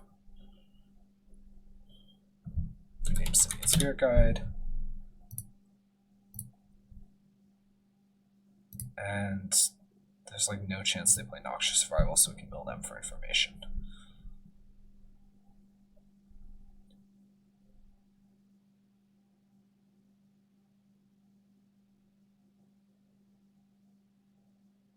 And they concede. Okay, so we're up 1-0 against E-Tron. Against E-Tron, I mean, they're a Chalice deck, obviously. So Serum Visions is maybe on the weaker side. Same thing with Thoughtseize. I'm pretty interested in the Gifts package, potentially. What seems good? I guess Blazing Archon and Gristlebrand. Elvish Norn could be good, but I think it's more likely to not be so good. Blazing Archon is not like a guaranteed thing. Iona is definitely terrible. And I guess we'll bring in the EE as a Chalice answer. Cards that seem bad, I mean, they're a little Karn deck, so I'll cut a Wishclaw.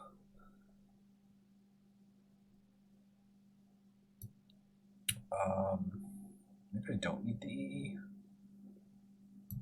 Maybe I don't need the EE. Oh. Yeah, nah, screw EE. What do I need that for? I don't. We only have 8 1-drops. Like, we cut all of our cantrips. So, yeah. I want to draw. If I draw a second land, I think this hand is quite good. The problem is, don't know if I'm going to draw a second land. And I can't really afford to spoils for a land. But I do have 2 draw steps. I think it's worth the risk. This is definitely a bit risky, but I think this hand can pay off. So we'll try it.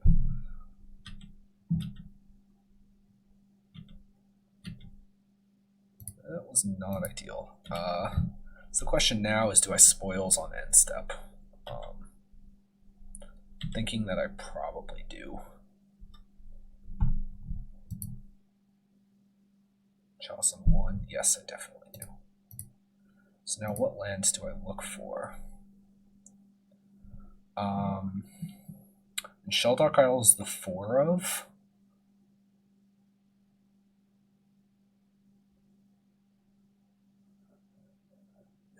Gemstone is a 3 of.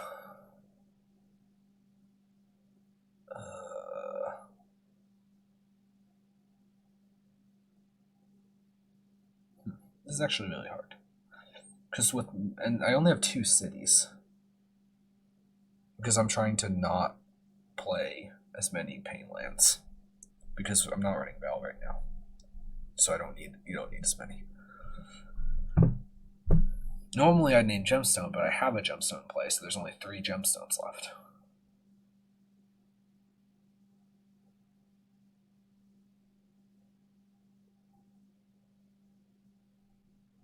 So I could name Shelldock, but then I'm slowing myself down by a turn. Or I could name a land I have like 3 of. This maybe is an indicator that I need to restructure the land base a little bit. If I name Gemstone, how am I doing on counters? Well, next turn I play Talisman, pass. Then I play like Pentat off the Talisman. So I could get there off of the Talismans.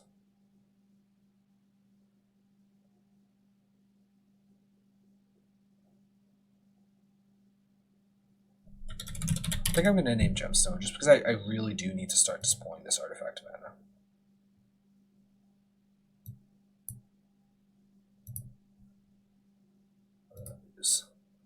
Lost 2 gifts, Oracle, Inverter, and some lands. Not a huge deal.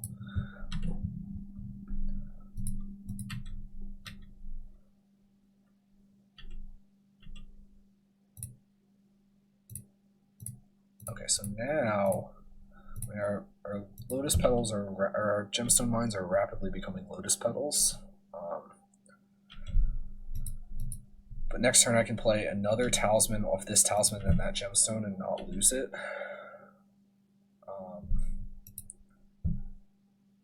Hopefully they just like go get something with their map this turn.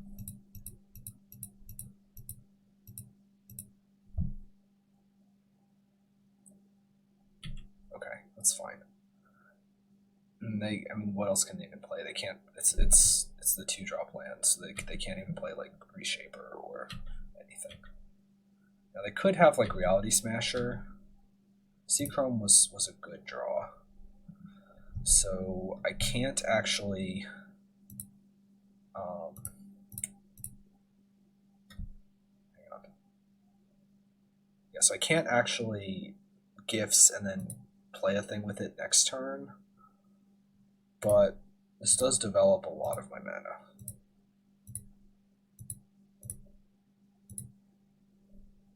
I have 7 mana in play. So Inverter or really just Inverter. Inverter is a good draw. Depending on what they do, maybe I play Jace, maybe I play Gifts. Is this like a One Coil or something? What can this be?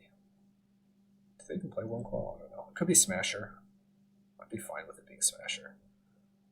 Could be like a 6 mana Ugin, maybe. This feels like Walking Ballista potentially if we're waiting for them to pay costs. Oh. Now we're dead. Yeah, we're very dead. Let's see what the draw, but this is death. Notably I couldn't have even gifts in response.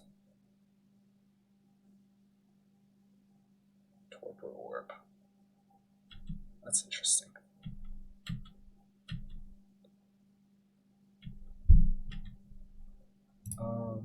Temple's cool.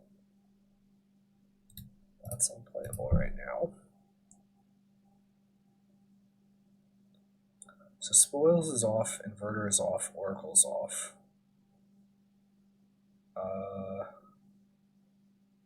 The only thing on is Gifts for Gristlebrand, which means I really need like runner lands.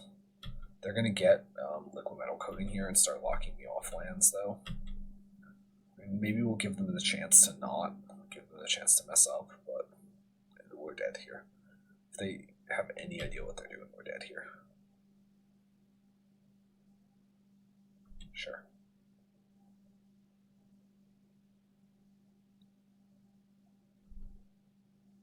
This is 100% Liquid Metal Coating. Yeah. Okay. So, I mean, we'll see. I mean, so I could Gifts in response, but there's no real point because, like, if I Gifts in response,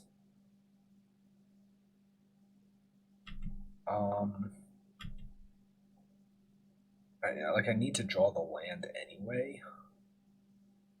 This doesn't do anything.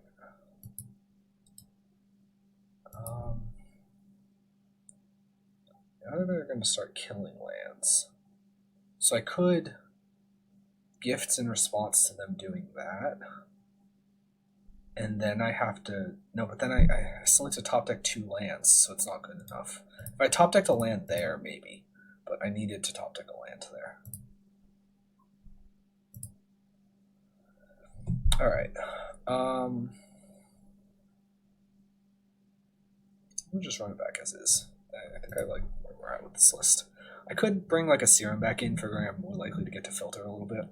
Or I could bring in a Thoughtseize, figuring maybe I'm likely to like take, you know, some interactive thing they have, but whatever. This hand seems fine. I mean, with Shelldock, we have a potential turn 3 Gifts. They mult to 6. We're not really vulnerable to Chalice at all. They mult to 5.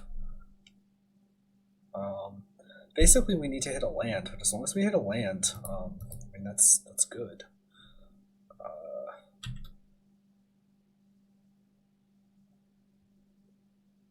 Play the tap land first. Put the Spoils under here because maybe that matters for like an Inverter pile. You can tank a whole bunch, but they're not. I mean, I guess they do have Ghost Quarters, I think, right? So maybe I should have tanked more on that in case it becomes relevant later with it. No, I shouldn't have tanked more because I want them to think this has something relevant when it doesn't.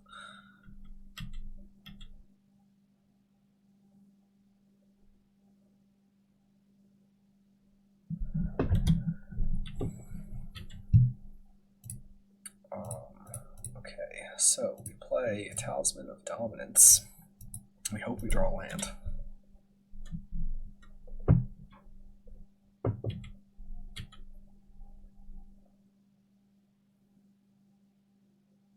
Chalice doesn't matter against us here. Yeah. I mean, it turns off 8 cards in our deck, but...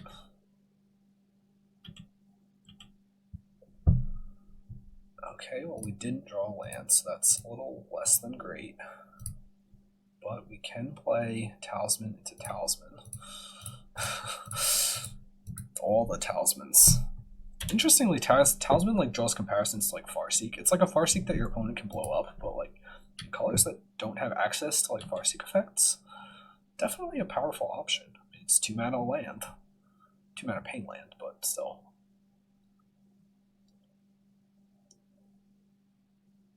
So now, I mean, they can't Karn this turn. I mean, if they map for a land, then they can potentially Karn the next turn, which is scary. I could Jace this turn, depending on what they do, just to like have the extra card draw going on.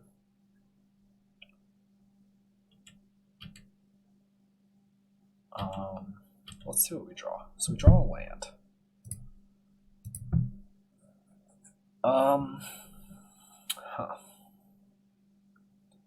So the unlife is irrelevant.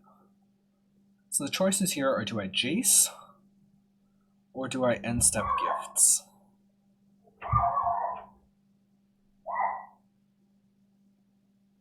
If I end step gifts. What do I main phase gift? No, but then they'll go get a graveyard hate card if they can. If I gifts, I kind of get screwed by Karn because then I need to hit a land. Versus with the Jace, I'm drawing 2 cards a turn. And then I'm more likely to hit the land. And they have to get Torpor Orb, otherwise I threaten Inverter. I could actually play Jace. And if they play like Reality Smasher, then like sure, whatever.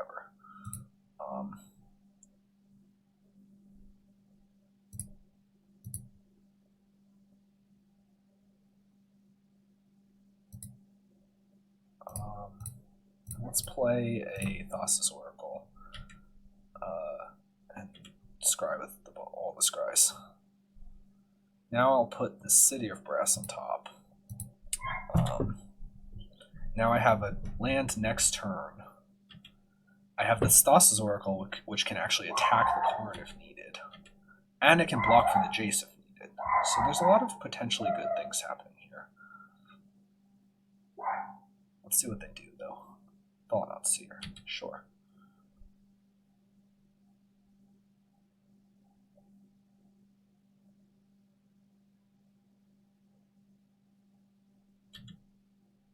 They're probably going to take the gifts here.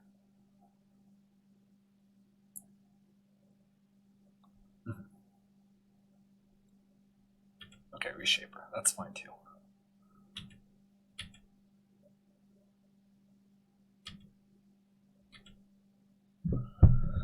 Okay, so here I am most interested in playing the Thassa's Oracle first.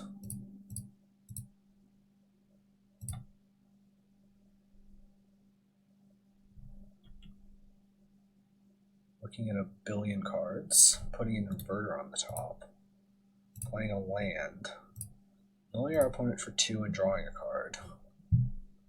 And then probably just playing an Inverter, right? Like, they have to kill the Jace. They have 2 cards in hand. In theory, they could. But, like,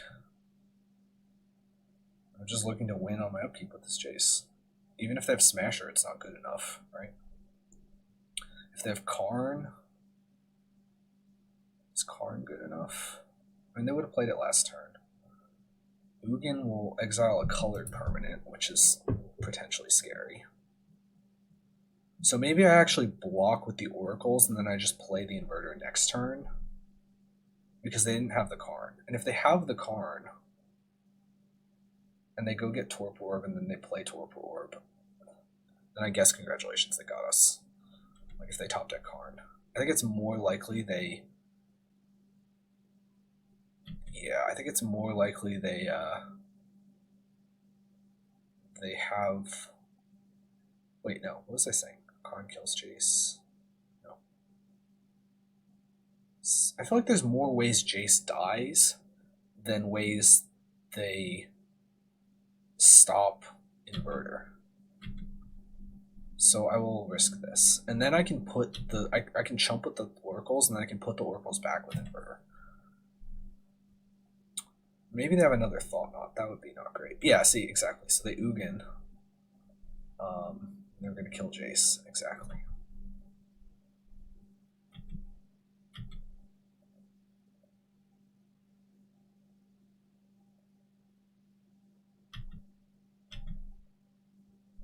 Now,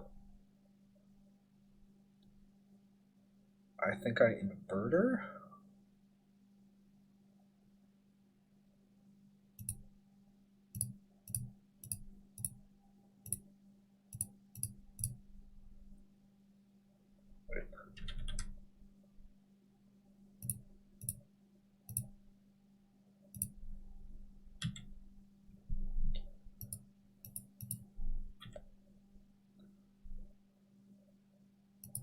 now I have Jace on top. I can get it with this. No, I can't really get it with the spoils, but I'm looking to just draw it next turn, jam it, and win.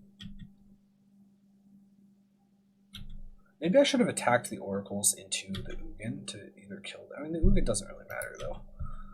Like, what can they have to stop this Jace? Warping Well doesn't do it. They, like, Chalice on 4. Sure, you have a Thought Knot.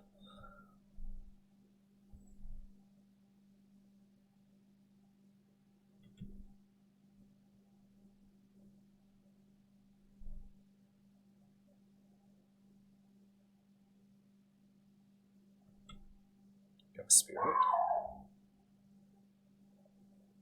Do we win? I think we win.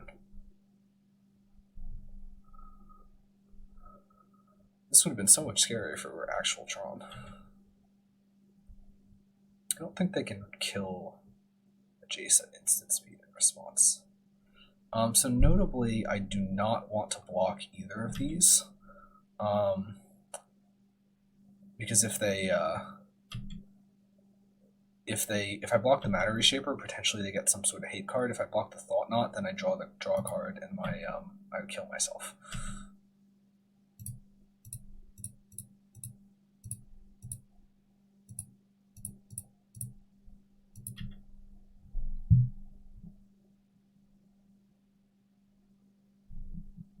What will be, opponent?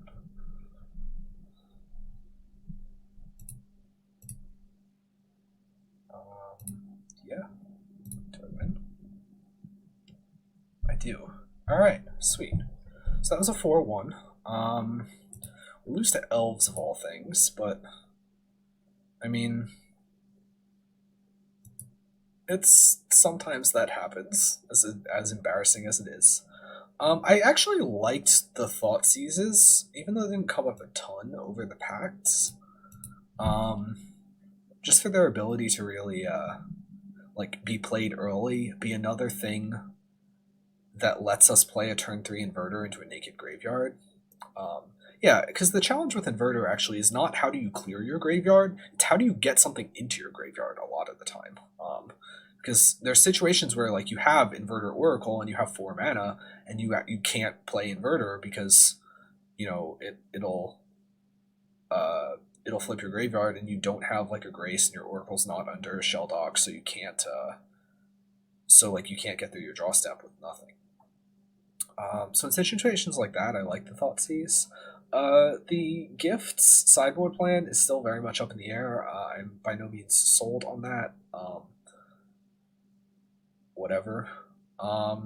And other than that, I mean, we had some cool lines. We had... did we have a Gifts win? I don't know. No, we didn't have a Gifts win. But we had a bunch of Inverter wins. We had some Spoils wins. We had some like turn 3s. We had some longer games. We played to our outs by surviving as long as we could against like Prowess and Burn. Let's ignore that terrible misplay in match 2 of the very first round against Prowess. And other than that, yeah, keep on inverting those libraries. Until next time, see ya.